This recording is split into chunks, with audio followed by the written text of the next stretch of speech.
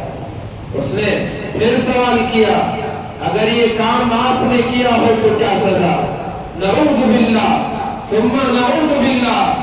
آدمی جب اپنے مال کے نشے میں چور ہوتا ہے تو اس کو یہ سمجھ ختم ہو جاتی ہے کہ وہ کس سے بات کر رہا ہے، کون اس کے سامنے ہے۔ موسیٰ تو وہ تھے جس سے براہ راست خدا بات کرتا تھا، نڈر ہوتا ہے، بے خوف ہوتا ہے۔ مال آدمی کو اندھا بنا دیتا ہے، اسے عقل میں، غرور میں، دھوکے میں، مستی میں چور کر دیتا ہے۔ حضرت موسیٰ علیہ السلام نے جواب دیا اگر میں کروں تو میرے لیے بھی یہی سزا ہے۔ ہارون نے کہا دیکھو یہ عورت آپ پر بدکاری کا الزام لگا رہی ہے۔ حضرت موسیٰ علیہ السلام نے اس عورت سے پوچھا، اس نے کہا کہ فلاں جگہ آپ نے میرے ساتھ یہ کام کیا ہے۔ حضرت موسیٰ علیہ السلام نے جلال میں آ کر فرمایا تجھے اللہ کی قسم ہے، قسم کھا کر بتا کیا تو یہ بات صحیح کہہ رہی ہے؟ اور اس نے کانپتے ہوئے جواب دیا اے موسیٰ ایسا ہرگز نہیں، قارون نے مجھے مال کے لالچ میں آپ پر تہمت لگانے کے لیے کھڑا کیا، آپ پر الزام لگانے کے لیے اس نے مجھے لالچ دی ہے، اس کے لالچ میں آ کر میں نے اتنی جرأت کی ہے، ورنہ تو آپ اچھے ہیں، پاک دامن ہیں۔ پھر اللہ کی طرف سے حکم ہوا موسیٰ جو تم مانگو، جو تم کہو ہم تمہاری بات کو پورا کر دیں گے۔ حضرت موسیٰ نے بددعا کی اے اللہ قارون کو زمین میں دھسا دے، اس کے خزانے بھی دھسا دے۔ وَخَسَفْنَا بِهِ وَبِدَارِهِ الْأَرْضِ، اللہ پاک نے زمین کو حکم دیا، اس زکوٰۃ کے منکر کو زمین نے دھس لیا، اپنے اندر نگل لیا۔ رسول اللہ نے فرمایا آج تک وہ قارون اپنے خزانوں کے ساتھ زمین میں دھس رہا ہے۔ کل تک قارون کی دولت کو دیکھ کر جو کہنے والے تھے کاش ہم کو بھی اتنی دولت ملتی جب قارون دھس رہا تھا، کل تک کاش کہنے والے، اپنے مال کے حفظ کرنے والے آج کہنے لگے اللہ نے ہم پر احسان کیا کہ ہم کو قارون جیسا نہ بنا۔ سالبان جب اللہ کی طرف سے زکوٰۃ کا حکم نازل ہوا رسول اکرم نے دو آدمیوں کو بھیجا، ایک قبیلے جوہینا کی طرف اور بنو سلیم کی طرف جاؤ اور ان سے کہو کہ زکوٰۃ کا مال لو۔ زکوٰۃ مالدار ہے، صاحب نصاب ہے، تو اس سے ناعمدہ قسم کا، نہ گھٹیا قسم کا زکوٰۃ لیا جاتا بلکہ درمیانی قسم کا مال لیا جاتا۔ صاحب نصاب کب بنتا ہے؟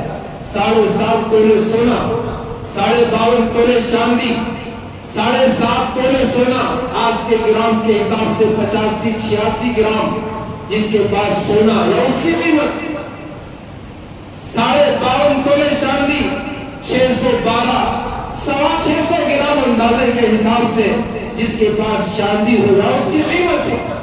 آج 100 روپے ایک گرام کے ہیں، تو جس کے پاس 600-650 گرام چاندی کے پیسے، 60,000 62,000 جس کے پاس پیسے ہو اور اس پر سال گزر چکا ہو تو ایسے آدمی پر زکوٰۃ واجب ہو جاتی ہے۔ ہم میں سے بہت سے لوگ ایسے ہیں جن پر زکوٰۃ واجب ہے لیکن ان کو سمجھنا نہیں آتا۔ ابھی وہ سمجھتے ہیں میرے پاس تو محلے کے فلاں چودھری جتنا مال نہیں ہے کہ میں بھی زکوٰۃ دوں۔ اللہ کے بندو ہم کو سمجھنا چاہیے، سوچنا چاہیے کہ زکوٰۃ ہم پر ہے۔ اللہ چودھری اتنا مال تو دینے کو نہیں کہہ رہا ہے، اگر وہ لاکھوں کی زکوٰۃ دے رہا ہے تو اتنی زکوٰۃ تو ہم کو نہیں کہہ رہا، جتنا ہمارے پاس مال ہے اتنی زکوٰۃ دینے کو کہہ رہا ہے۔ 60,000 اگر مال ہے تو ایسی صورت میں 1,000 روپے اس کی زکوٰۃ ہے، اتنا مال دے دو، بس تمہارا حکم، تم نے جو اللہ کا حکم ہے وہ پورا ہو جاتا ہے، ادا ہو جاتا ہے۔ چودھری جتنا دے رہا ہے، بڑا مالدار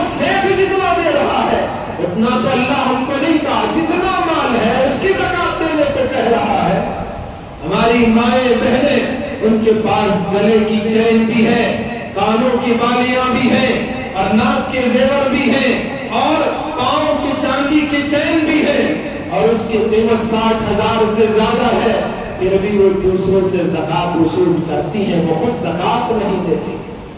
ان کا یہ زکوٰۃ لینا حرام ہے، راشن لینا حرام ہے۔ اگر ان کے پاس اتنے پیسے یا اتنے مال کا کوئی سونا چاندی زیور کچھ ہے تو ان کے لیے لینا حرام ہے، لیکن سمجھتے ہیں ان پر تو خود زکوٰۃ نکالنا واجب ہے۔ اگر ماں یقیناً لوگ مسلمان صحیح زکوٰۃ ادا کرنے پر آ جائے، کوئی ہم میں محتاج نہیں رہے گا، کوئی پریشان حال نہیں رہے گا، تو صحابہ کی طرف جو لوگوں کو بھیجا جاؤ ان سے زکوٰۃ وصول کرو۔ تو یہ صحابہ آتے ہوئے بنو سلیم کے اس آدمی کے پاس بھی گئے جس کے بارے میں رسول اللہ نے فرمایا، تو انہوں نے خوش ہو کر زکوٰۃ دیا، اللہ کے نبی نے بھیجا ہے، چلو یہ عمدہ اونٹ لے لو۔ انہوں نے کہا کہ اتنا عمدہ نہیں چاہیے، درمیانی قسم کا دے دو، تو وہ درمیانی قسم کا لینے گئے، تو انہوں نے کہا کہ میں اپنی خوشی سے دے رہا ہوں۔ آج مالدار زکوٰۃ دیتے ہیں، بالکل راشن تقسیم کرتے، شوق سے کیجیے۔ ایک بات یاد رکھیے، اگر کوئی زکوٰۃ کے مال میں کھانا بنا کر افطار کی دعوت کرتا ہے تو زکوٰۃ ادا نہیں ہوتی،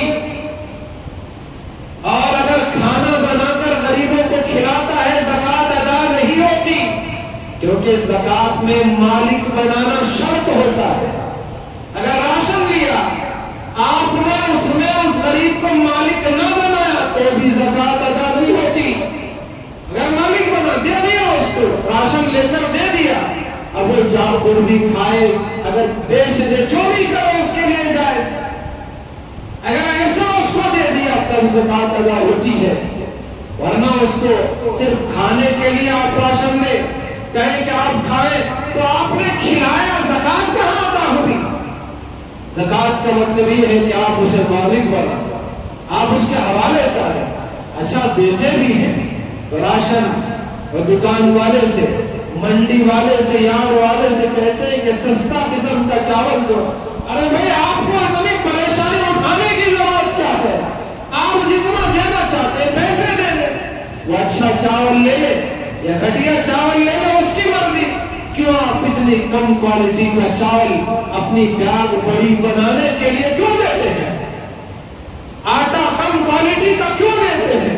تیل کم کوالٹی کا کیوں دیتے ہیں؟ آپ کو کیا ضرورت پڑی ہے یہ مشقت اٹھانے کی کہ لوگ آپ کا فوٹو بنائیں، آپ کی تصویر لیں، اخبار میں ڈالیں، آپ کی ویڈیو بنائیں، واٹس ایپ میں ڈالیں، کئی گروپ پیدا ہو گئے، ان کا کام ہی یہ ہے کہ وہ بانٹتے ہیں اور واٹس ایپ میں ڈالتے ہیں، فیس بک میں ڈالتے ہیں۔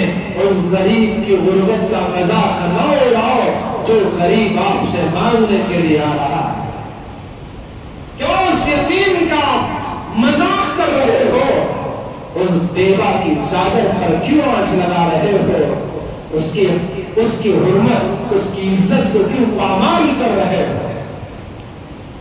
اگر دینا ہے، قرآن کہتا ہے یا ایھا الذین آمنوا انفقوا من طیبات ما کسبتم ومما اخرجنا لکم من الارض ولا تیمموا الخبیث منہ تنفقون۔ ایمان والو، ہم نے جو تمہیں دیا اس میں سے خوب خرچ کرو۔ آگے فرمایا ولا تیمموا الخبیث، تم خرچ کر رہے ہو تو اس میں سے جو گھٹیا قسم کا ہے اس کا ارادہ مت کرو۔ وَلَسْتُمْ بِآخِذِينَ، ایسا کہ تم خود کو اگر ایسی نوبت آ جائے کہ مانگنا پڑے تو تم خود اسے لینا پسند نہیں کرتے ہو تو وہ دوسروں کو کیوں دیتے ہو؟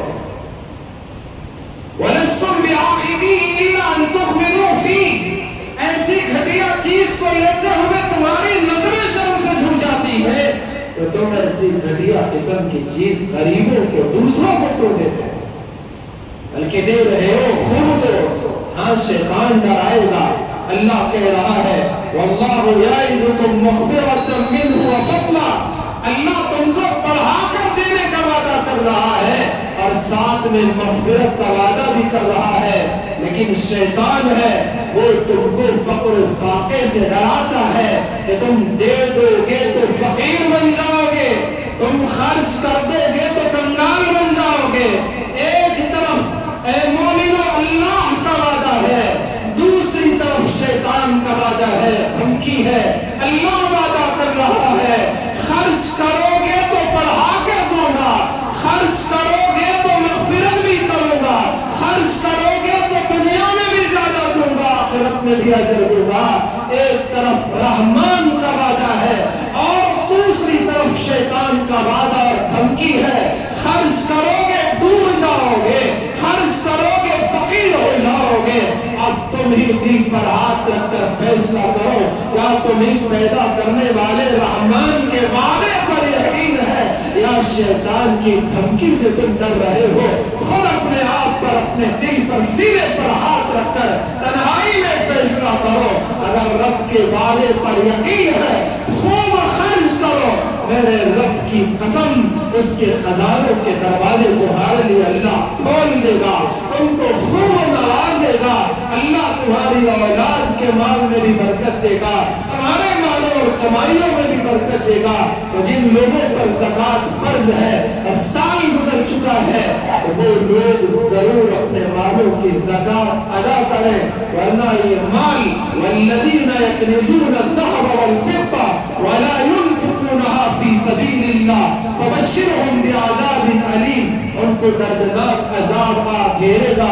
یوم یحمى علیہا فی نار جہنم فتکوى بها جباہهم وجنوبهم وظہورهم هذا ما كنزتم لأنفسكم فذوقوا ما كنتم تكنزون۔ قیامت کے دن اسی سونے چاندی کو، اسی مال و دولت کو جس کی زکوٰۃ ہم نے ادا نہ کی، اس کو جہنم کی آگ میں تپا کر گرم کر کے پیشانیوں پر داغا جائے گا، ہمارے پہلوؤں کو داغا جائے گا، پیٹھوں کو داغا جائے گا۔ اللہ ہر مالدار کی، ہر مسلمان اور مرد اور عورت کی اس عذاب سے حفاظت فرمائے، سب کو اپنے مالوں کی زکوٰۃ ادا کرنے کی توفیق عطا فرمائے۔ اس کے علاوہ رمضان کا یہ مقدس مہینہ جتنا خرچ کرو گے اللہ تبارک و تعالیٰ کے یہاں اسے قبولیت سے نوازا جائے گا۔ آپ مسجدوں پر خرچ کرو، اس کے اخراجات میں بڑھ چڑھ کر حصہ لو۔ لوگ رمضان میں مسجدوں میں شب قدر کی وصولی کے نام سے دیتے ہیں اور کسی نہ کسی بہانے سے کہ میرے گھر پر خرچ کر رہا ہوں تو خدا کے گھر پر بھی میرے مال میں سے اللہ قبول کر لے۔ لوگوں کو شوق ہوتا ہے، ذوق ہوتا ہے، خود آگے بڑھ کر یہ کام میں حصہ لیتے ہیں۔ آپ سے بھی گزارش ہے کہ آپ بھی آگے بڑھ کر اس کار خیر میں بھی خود حصہ لیں۔ مدرسے والے جہاں قرآن کا پڑھنا پڑھانا ہوتا ہے، آپ ان تک پہنچ کر ان کے پوچھنے سے پہلے آپ ان کو بھی وہاں بھی اپنے مال کو خرچ کریں، زکوٰۃ میں سے بھی دیں۔ مالدار بچے بھی ہوتے ہیں، تعمیرات کا اساتذہ کے تنخواہ کا مسئلہ بھی ہوتا ہے، زکوٰۃ کے علاوہ وہاں بھی خرچ کریں، اللہ دنیا میں بھی دے گا، آخرت میں بھی اجر عظیم عطا فرمائے گا۔ اللہ ہم سب کو عمل کرنے کی توفیق عطا فرمائے، آمین۔ وآخر دعوانا الحمدللہ رب العالمین۔